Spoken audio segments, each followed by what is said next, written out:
32 teams used to play in the World Cup. Now it's 48, and most people have no idea what that actually means for the tournament.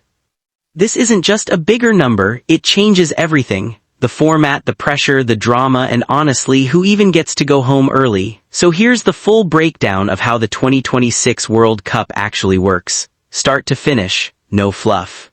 The 2026 World Cup is being hosted across 3 countries: the United States, Canada, and Mexico. That's never happened before, with 3 nations sharing one tournament. The games are spread across 16 cities, with most of the big matches landing in the US. So if you're planning to travel, good luck figuring out which city you even need to be in. The big change nobody talks about.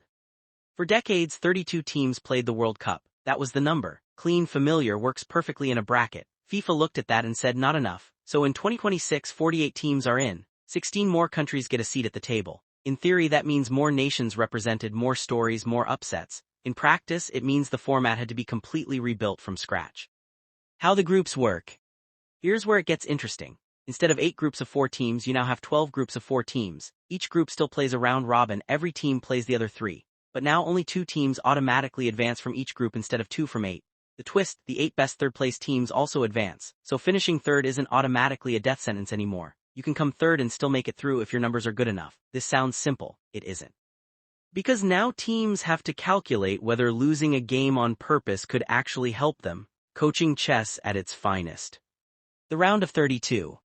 Once the group stage ends, you've got 32 teams left. And here's where it starts to feel like a normal World Cup again. It's knockout football from this point. Win or go home. The round of 32 is brand new. It literally didn't exist before. Previous tournaments went straight from the group stage to the round of 16. Now there's an extra round, more drama, more upsets, more heartbreak. You're welcome, neutral fans. The road to the final. After the round of 32, it's round of 16, then quarters, then semis, then the final. Standard elimination from there. The final is scheduled for July 19, 2026 at MetLife Stadium in New Jersey, just outside New York City. Biggest stage, biggest city, biggest game. Makes sense. What this means for the big teams. Here's an honest observation.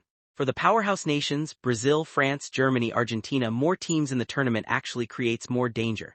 More minnows means more chances for a shock result in the group stage. One bad game and suddenly you're that third-place team sweating your goal difference against someone you've never heard of. The giant killers love this format, the giants do not.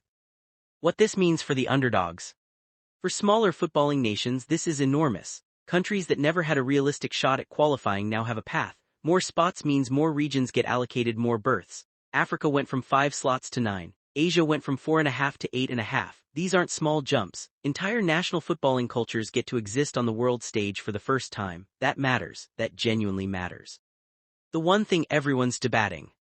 Does more teams mean a worse tournament? Some people think yes. More mismatches, more blowouts, more dead rubbers. FIFA thinks no. They're betting that more access creates more stories, more moments, more global interest. Historically, they've been right about expansion before. When the tournament went from 24 to 32 teams in 1998, everyone complained. Then it produced some of the greatest World Cups in history, so maybe the critics calm down once the games actually start. So here's where we land. The 2026 World Cup isn't just bigger, it's fundamentally different. New format, new countries, new chaos, new chances for someone nobody expected to go all the way. The same tournament you grew up watching just got rebuilt from the ground up. And the question worth sitting with is this: in a World Cup with 48 teams, does the best team always win, or does it just become the team that survives the longest? If you want more breakdowns like this, formats, tournaments, the stuff that actually changes how the game works, subscribe.